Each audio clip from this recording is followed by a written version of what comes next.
Dark walnut is a staple color within Gibson's history. Recently, they brought it to Gibson USA as a .com and garage exclusive. We're talking models like the 70s Flying V, the 70s Explorer. You've got the SG Special, as well as the Junior and the Standard. But if you like the hollow and semi-hollow construction, you might check out the ES330 or the 345 that's offered in it. Even the Resurgence Victory Satin model comes in it. You might have noticed we didn't mention any Les Pauls. That's because thanks to Brett, we get to review this one today. It's the Mahogany Top Les Paul Standard. Hey wait, we've already made this episode before.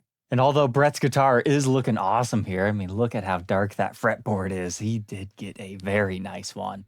This is not the main review piece tonight. This is just the bonus side piece. Because you can get both a 50s and 60s Mahogany Top Les Paul Standard with the black binding and the dark walnut finish. Tonight's episode is an anonymous new guitar dayers of the 60s Maple Top version. So we were talking about this one in previous episodes. The biggest difference here is A, we get the Maple Top. Not that you can really see it, it's such a dark finish anyway. But you still retain the creamy binding. I like the look of the black one, but for me, I really like that dark and cream. Reminds me of some rich chocolates or something. It really just depends what you're going for here, but another bonus for tonight's episode, since both of these just happen to come in at the same time, we can do a vague comparison between a Maple Top and a Mahogany Top, because these are spec'd exactly the same. Unless you believe cream plastic gives you different tone than black, it should be a fairly close tone comparison since these are both 60s standards utilizing the same pickup and electronics. Meaning we should have 60s burst buckers on both of these. But that's the second biggest difference between a 50s Les Paul and a 60s within Gibson's current lineup. They get slightly differently wound pickups. You get a different tuner option. The 60s gets the Grovers, the 50s gets the Klusons. And obviously the biggest difference is the neck profile. 60s are slimmer, 50s a little bit more full and round. And then your knobs are different. You get the reflectors on the 60s, bonnets on the 50s. The first impression right out of the case. This one's a sweet spot on the weight. I'm guessing high 8s on this particular one. But each of these dark walnut standards are going to run you $2,599. Being a Gibson.com and garage exclusive, they don't often run sales. So if you're interested in one of these and you're a deal hunter, maybe check out the Reverb demo shop that Gibson does, because occasionally one of these will pop up in there. But here, I'll pump up the brightness on my camera so you can actually see the maple wood grain on this. It's classified as a plain top, so it's not one of the super crazy fancy flamed ones.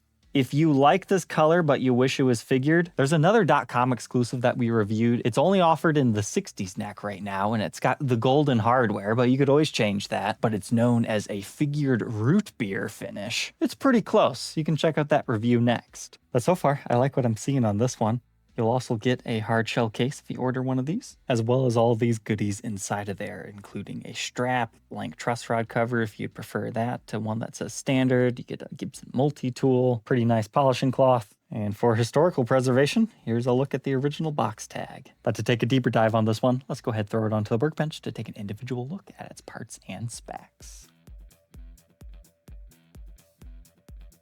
The workbench lighting does a nice job at showing off the wood grain. But in general, choosing the maple top, you have a better chance of being able to see more of the wood grain as compared to the mahogany top, simply because maple is just a lighter color wood in general that helps with that. But let's go ahead and take a peek at these pickups. As anticipated, it's the Rhythm 61 burst bucker in the neck and the lead burst bucker 61 in the bridge. Within the circuit, I get readings of 7.85 k ohms, neck position 783, and they play together at 392.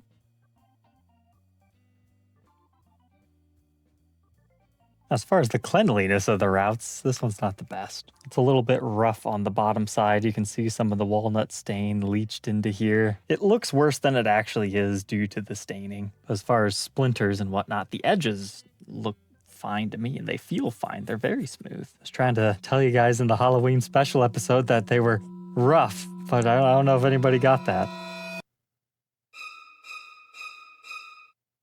but that 7W is their code for dark walnut. And then we've got Les Paul standard 60s neck. So here's a good spot to see the two-piece maple top joining onto our solid mahogany body. You can also see that over in this cavity. As far as the outside of the pickup covers, it's been quite common to get some hazing on brand new guitars. This one's very, very minimal. You wouldn't even notice it really.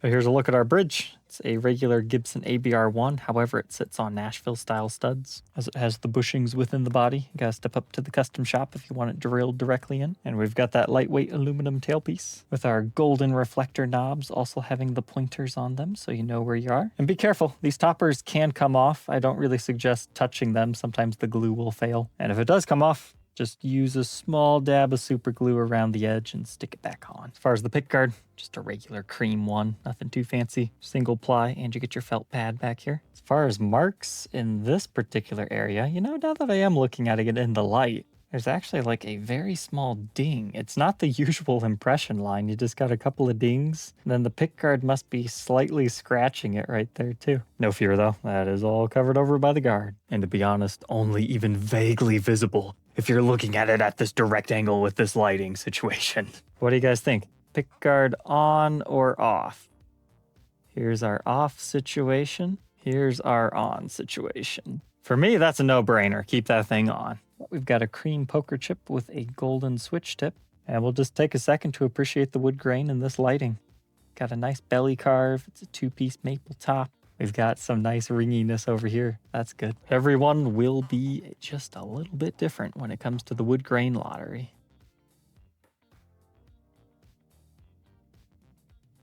But moving on from our maple top mahogany body, we've got the mahogany neck with rosewood fretboard. I went ahead and conditioned this one, not because it was like particularly light looking. It's just, I like to do that on the guitars that I document. How is the tooling mark situation on this one? I'll hand it to whoever did this one. They did a fantastic job. I don't see any major ones. If you want to get really in their face, are there a few tiny ones? Yes. But based on some previous examples we've been documenting lately, this is a breath of fresh air. I'm very happy to be able to send this on to a new guitar dayer. Which, by the way, if you don't know what NGD is, that's where if you're ready to buy a brand new Gibson guitar and you want to see it featured on the show first, you can buy that through me and you can figure out all the details over on my website on my NGD page. It's a great way to document your guitar and support the show at the same time. I even have an NGD playlist if you're interested in checking out what viewers have helped us document in the past. The nut on this one measures about 1.71 inches, and that increases to 211 at the 12th, approximately 0.79 at the first fret neck depth, and only increasing to 0.91 by the 12th. It also features a 12-inch fretboard radius and a 24 3/4-inch scale. There's a look at that neck profile at the first fret and the 12th fret. Just a slim C. You can really see how wide it starts to feel up there by the 12th. And now that I've seen it, yeah, I definitely feel that. So if you like to have your thumb on the back and do all your meedly wheedlies, you're gonna like this profile.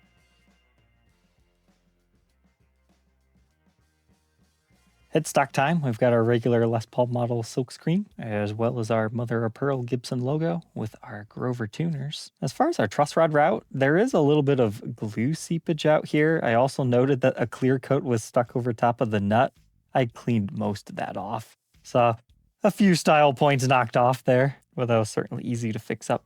And we've got our 2-ply standard truss rod cover here.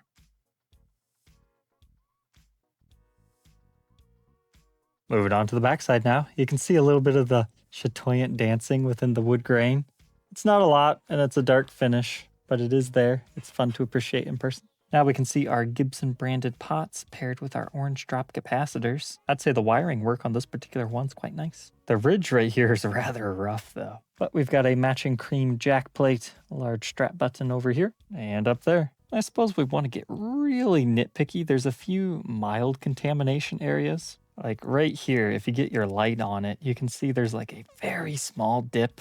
That could be wood grain sinkage. It could be a mild contamination. Could just be something within the wood. I also see a smaller one right there too. And notice a few similar areas over here when you shine the light on it, just in the right way. But yes, that's really nitpicky stuff. But I do want you to be aware of it, as I view these as spot checks in quality. Another very small thing I noticed is sometimes it looks like there's a few dings right here along the neck. That's just wood grain sinkage. So I won't necessarily count that against this one because everything else is right. It's a good weight. We'll figure that out here in a second. But this does have the thin binding in the cutaway. It's just stained very dark, so you don't really see too much of that maple top.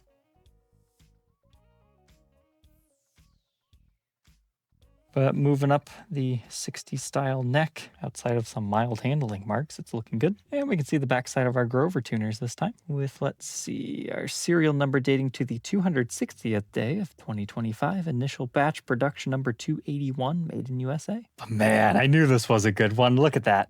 8 pounds, 13.7 ounces, just slightly under 9. That's a great sweet spot for a Les Paul. But let's go ahead, plug it in, and hear how this one sounds. And then do a quick tone comparison against that mahogany topped one at the end.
I'd say that's a pretty versatile guitar from your neck pickup.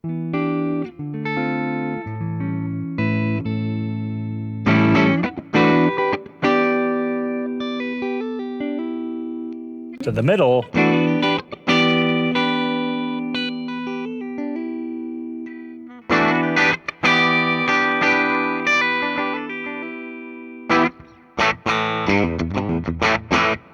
Good bite.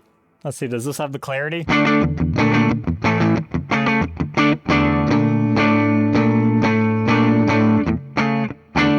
Pretty good. Let's try it with some dirt.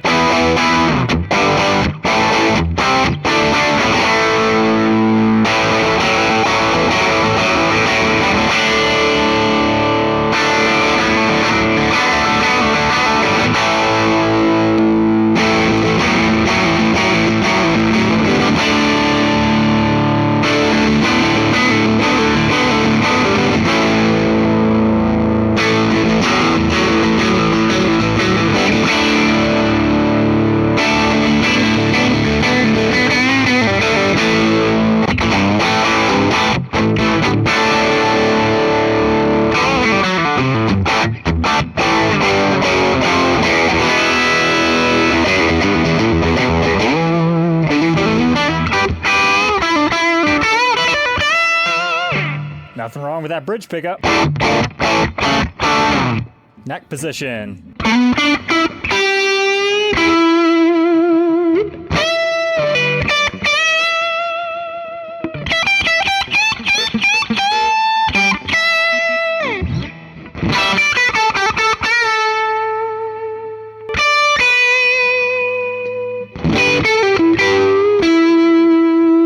Can't go wrong there either.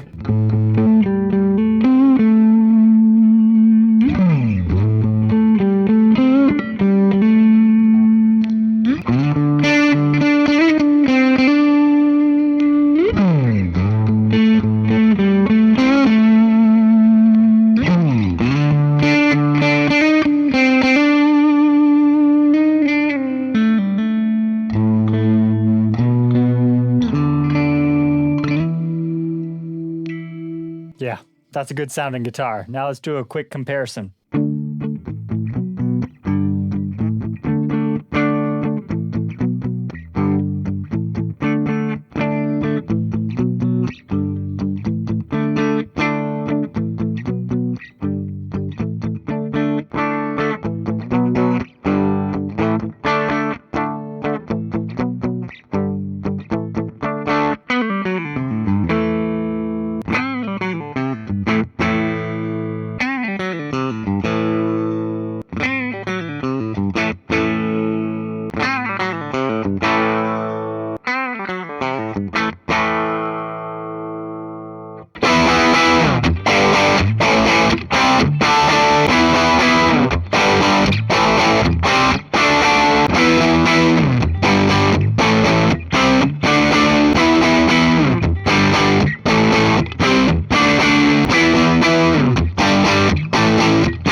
And now just a couple more tone samples out of this one, just to give you an idea.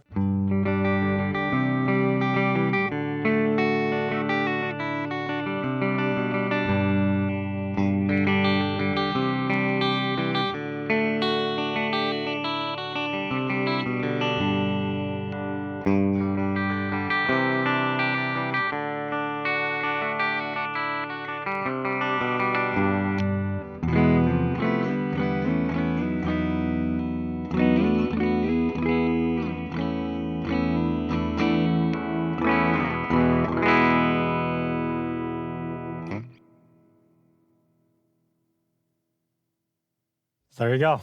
Which one did you like better? Leave a comment down there. Now keep in mind, I tried to make the pickups about the same height. I just eyeballed it. This wasn't necessarily rocket science.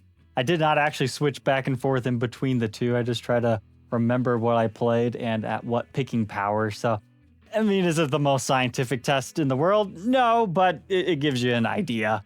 If nothing else, you can see the color differences.